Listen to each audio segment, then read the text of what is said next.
My name is Tim, and this is me in 8th grade. Now, my challenge then and now is ADHD. And if you or someone you know has ADHD, I don't have to tell you what kind of difficulties and how frustrating that can be in making good decisions. But that was a while ago. This is an 8th grader today. Her name is Blessing. She lives in Tacoma, and she inhabits a very different world than I did when I was in 8th grade. You see, information comes at her exponentially faster than it did for me. All of it, wanting her attention, demanding it, and distracting her. And if you think it's difficult to listen to the words I am saying while watching that screen, then you think about what it's like for Blessing every single day. Now, Blessing does not have ADHD, but she grew up in a stressful, unpredictable home. And whether you are born with ADHD like me, or your environment impacts you like Blessing, you can struggle with the same decision-making function that brains do. The technical term is executive function, and it's what processes sifting through information, identifying priorities, making plans, meeting deadlines without getting distracted. And I probably don't have to tell you, if you struggle with this, you are much more likely to get into trouble in school and in life. Now, there's good news here. The good news is executive function can be taught and improved on just like any skill. That's what the EDGE Foundation here in Seattle has been doing for close to a decade, based on a personal coaching technique that supports executive function.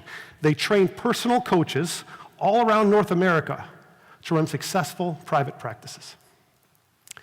The bad news is that most of the people who really need a service like this can't afford it. And that's why we started the EDGE Schools Project. See, right there, that's Blessing with her coach at school in Tacoma. What we do is we work with schools to identify an existing employee who can be an EDGE coach.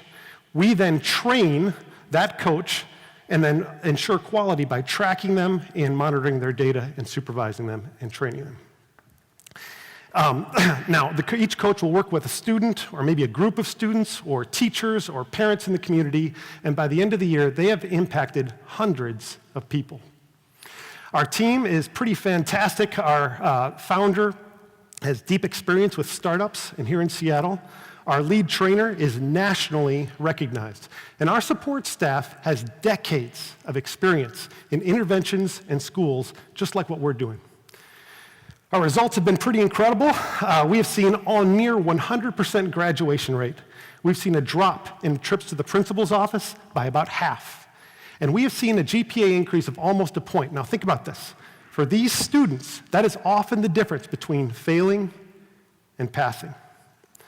But two results in particular bode well for sustainability for us. One is that we've expanded. This last year, we went down to OSPI in Olympia, and they asked us to come into 6 of the worst performing schools in all of Washington. That means we expanded from 2 to 8 schools. Second, the schools were so excited about our program that they offered to pay for the salary of the coach, which means that, along with other efficiencies we found in our model, means that we were able to drop our cost per school from $50,000 to $8,000. But more than any of those numbers, the result that meant the most to me was a personal interaction with Blessing at our recent end-of-the-year school party. She said, you know, there's nobody at my school who understands how a student like me thinks like my coach does. Without my coach, I'd be expelled or suspended many times. We're at an exciting point in this project where we want to move from a pilot to scaling up. But for real sustainability, a project like ours typically needs to make a jump from small to many schools. So what we're asking for tonight is a chance to make that jump. For instance, we have a funder, a few funders, in fact, who have promised that they would give us $60,000 if we could match it. Now, with that type of money, we could go to 12 schools, impact thousands of students, and those are the types of numbers that would catapult us forward with a momentum of our own.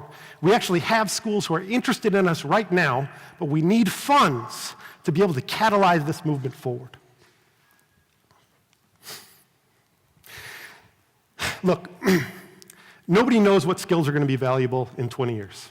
One thing everybody agrees on, though, that will be essential is adaptability. learning new information, deciding what's important, and then charting a new course based on it. Now, that's all executive functioning really is. And we at the Edge Schools Project can improve it. There are over 500,000 middle and high school students in Washington right now. And when I talk to principals and district leaders and teachers from around the state, they say, this is something desperately needed. I could use it for every single one of my students. What difference would a coach make in their life? Join us in this project. Help give students an edge by providing them a coach. Thank you.